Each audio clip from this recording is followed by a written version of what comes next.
तो हमारा जो नेक्स्ट क्वेश्चन है वो ये है कि find the angles alpha beta and gamma which the vector A is this makes with positive X Y and Z axis respectively.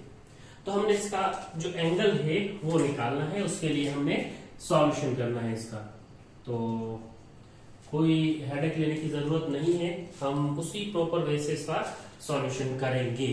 हमारे पास वेक्टर ए गिवन है, देखें हमारे पास वेक्टर ए गिवन है, ठीक है, और उसकी वैल्यू है 3i minus 6j plus 2k, ये वैल्यू गिवन है। अच्छा, जबकि मुझे पता है, देखिए ये एक वेक्टर गिवन है, तो एज डायरेक्शनल वेक्टर यानी कि यूनिट वेक्टर मैं इसको यू भी कह सकता हूं कि वेयर, चलिए ये 4 मार्कर से लिख लेते हैं,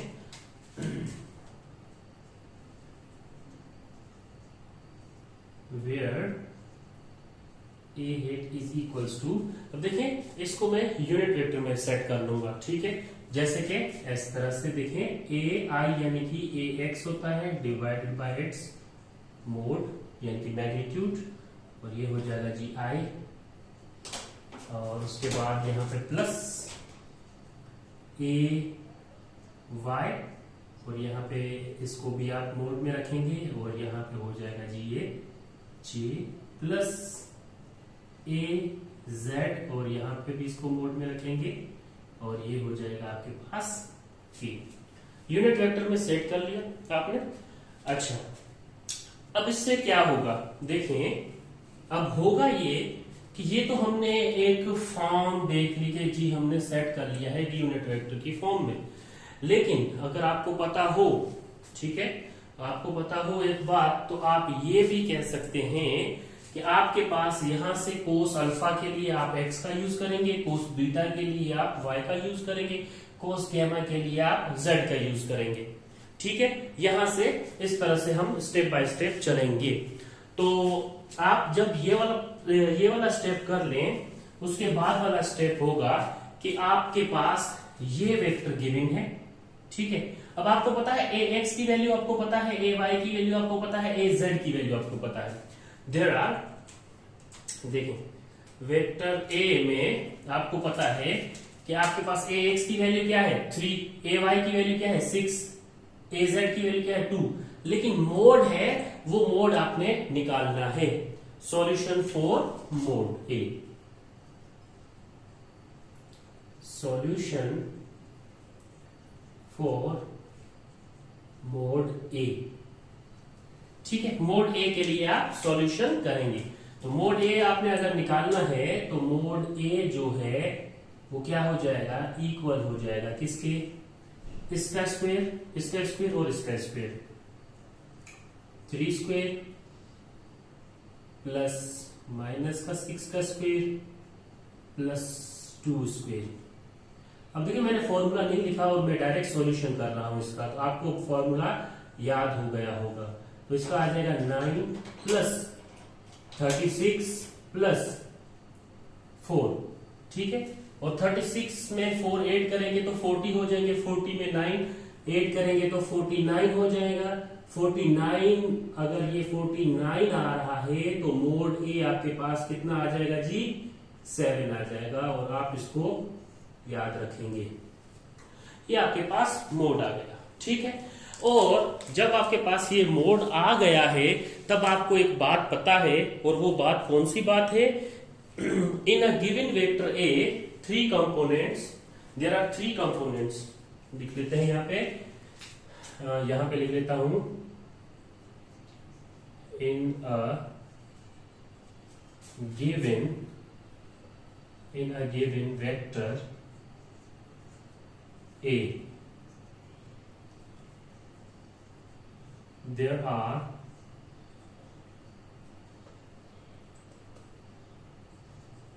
3 components, ठीक है। देयर आर 3 कंपोनेंट्स, वो कंपोनेंट्स कौन कौन से हैं, सिर्फ आपकी याददाश्त के लिए मैं आपको बता दूं कि आपके पास, चले एक और मार्कर से लिख लेते हैं, थोड़ा डिफरेंट हो जाएगा, तो हम यहाँ पे ब्लैक से ही लिख लेते हैं। आपके पास जो ax गिवन है वो कितना है 3, ठीक है। ay कितना गिवन है, ay आपके पास -6 गिवन है, और az आपके पास कितना गिवन है +2, यानी कि ये 2 गिवन है।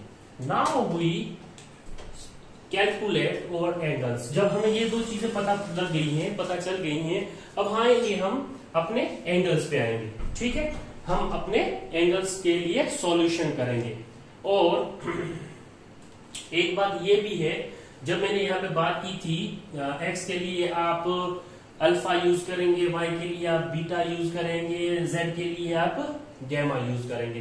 तो यहाँ पे बेसिकली जब आप अल्फा की बात कर रहे होंगे, यहाँ पे मैं एज अ की पॉइंट यहाँ पे लिख दूं, तो आप क्या कहेंगे, आप ये कह सकते हैं, एक और मार्कर यूज कर लेता हूं, डिफरेंट हो जाएगा। देखें, कोस अल्फा को आप लिखते हैं ax divisible by its magnitude, और कोस बीटा को आप लिखेंगे ay divided by its magnitude, और कोस गैमा को आप लिखेंगे az divided by its magnitude, ठीक है। ये वाली टर्म मैं यहाँ पे एक्सप्लेन कर चुका था, लेकिन फिर से यहाँ पे लिखना जरूरी था इसको, ठीक। अच्छा, यहाँ पे मैंने जगह बचानी है क्योंकि एंगल की सॉल्यूशन करनी है, वरना ये स्टेप में यहाँ पे भी लिख लेता। अब आते हैं हमारे सॉल्यूशन पे। सॉल्यूशन पे कैसे, फॉर एंगल अल्फा, ठीक है। पहले अल्फा एंगल के लिए आते हैं, ठीक है। For angle alpha is equals to क्या होगा, cos alpha is equals to किसके इक्वल है, ax over its magnitude, ax over its magnitude, तो ये इट्स मैग्नीट्यूड। अब इसमें वैल्यूज पुट करें, ax की वैल्यू कितनी है 3, ठीक, और मॉड की वैल्यू कितनी निकाली हमने 7, तो यहां पे 3/7, और इस 3/7 को आप जब फर्दर सोल्व करेंगे तब आपके पास आएगा 0.4286, ठीक है, ये आ जाएगा।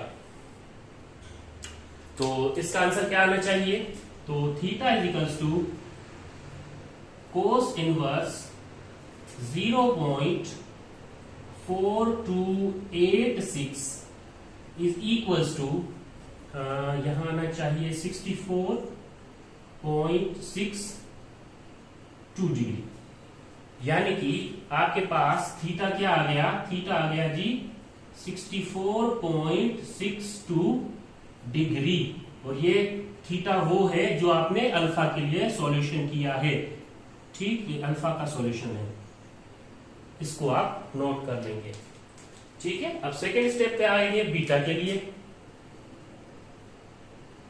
For angle beta is equals to cos beta is equals to ay over divide by its magnitude या ओवर इट्स मैग्नीट्यूड।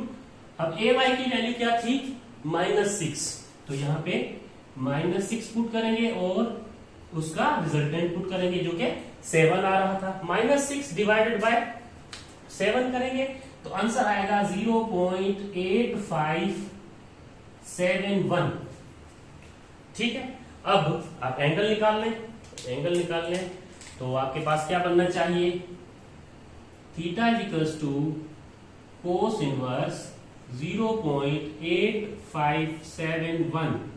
अब देखें यहां पे ये माइनस का 6 था ना, तो जब मैं डिवाइड करूंगा तो यहां पे माइनस का 0.86 आना चाहिए, यहां पे ये माइनस साइन है इसके साथ, ठीक है, तो ये माइनस साइन है इसके साथ।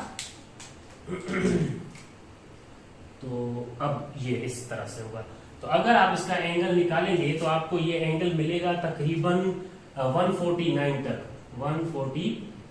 तक, यानी कि आपका थीटा जो आएगा वो 149 तक आएगा, किसका, बीटा का। ये बीटा का सॉल्यूशन हो गया। अब गैमा का सॉल्यूशन देखें, अच्छा जगह है, चले गैमा का सॉल्यूशन देख लेते हैं। यहाँ पे स्टेप ना कर दूं गैमा के लिए, चले यहाँ पे हम कर लेते हैं, इसको रेज कर लेते हैं, आपने ये नोट कर लिया होगा, चलिए इसको रेज कर लेते हैं। अब आते हैं हम फॉर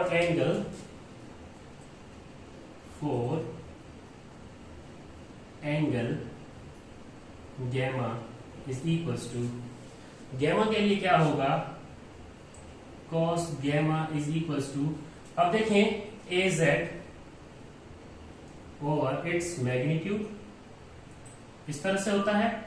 अब मुझे बताएं कि ए जेड की वैल्यू क्या है, 2 डिवाइडेड बाय इट्स मैग्नीट्यूड 7।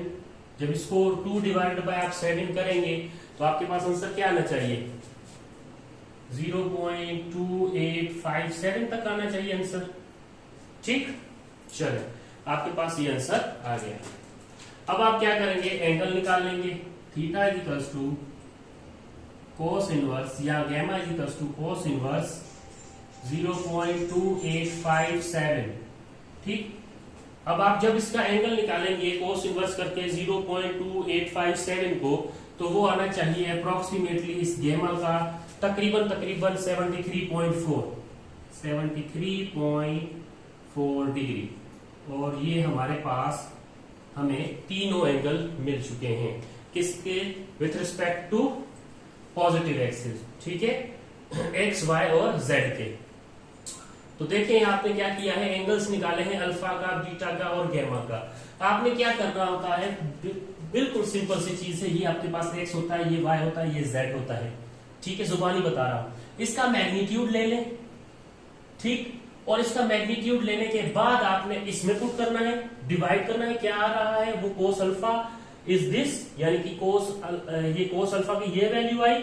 तो अब मैंने क्या किया, ये एंगल जो है वो बाहर लेके गया हूं, थीटा करके, आप अल्फा करके लेके जाए, कोई इशू नहीं है। कोस इनवर्स, ये जो डिवीजन आई थी उसका मैं इनवर्स लेके देख लूंगा कि इसका कितना डिग्री एंगल बन रहा है कैलकुलेटर से। तो इसका जो सॉल्यूशन होगा वो इसी तरह होगा। बेसिक चीजें हैं, सिर्फ आपने कुछ बातें जो हैं वो याद रखनी है। और इन स्टेप्स को ये मैं फिर से हाईलाइट करता हूं, स्टेप 1, स्टेप 2 और स्टेप 3, इनको तरतीब से फॉलो करना है, आपका आंसर आ जाएगा।